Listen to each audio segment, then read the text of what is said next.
أعوذ بالله السميع العليم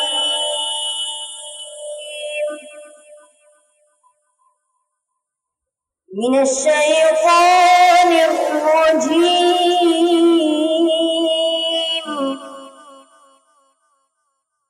من همزه ونفخه ونفثه بسم الله الرحمن الرحيم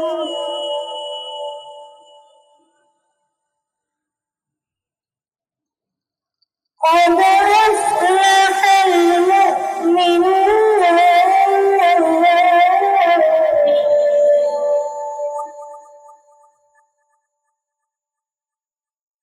الذين هم في صلاتهم خاشعون والذين هم عن اللغو معرضون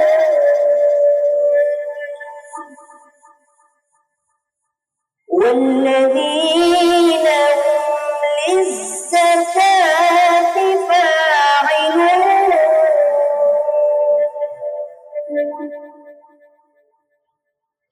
والذين هم لفروجهم حافظون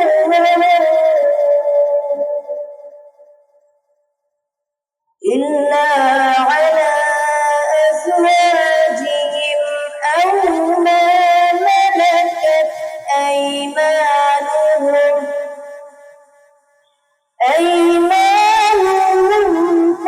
فإنهم غير ملومين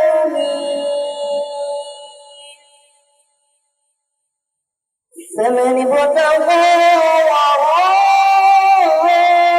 ذلك فأولئك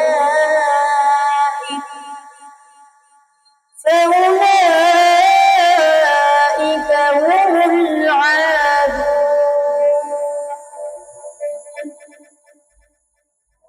والذين هم لأماناتهم وعهدهم راعون والذين هم على صلواتهم يحافظون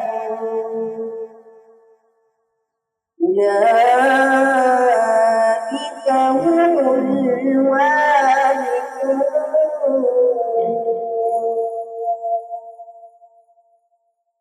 الذين يرثون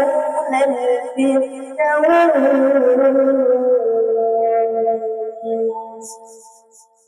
هم فيها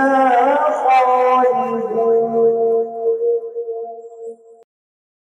बहुत मेहरबान और बहुत रहम करने वाले अल्लाह के नाम के साथ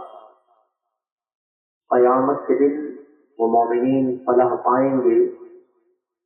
जो अपनी नमाजों में आजिज़ी करते हैं, जो बेकार बातों से एराज़ करते हैं, जो ज़कात अदा करते हैं, जो अपनी शर्मगाहों की हिफाजत करते हैं सिवाय अपनी बीवियों और लौंडियों के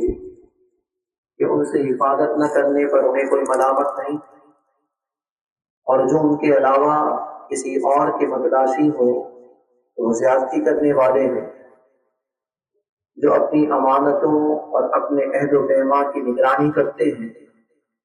जो अपनी नमाजों की मुहाफ़िज़त करते हैं, यही लोग वारिस होंगे, यानी यही लोग वो लोग होंगे जो जन्नतुल फिरदौस की मीरास पाएंगे और उसमें हमेशा हमेशा रहेंगे।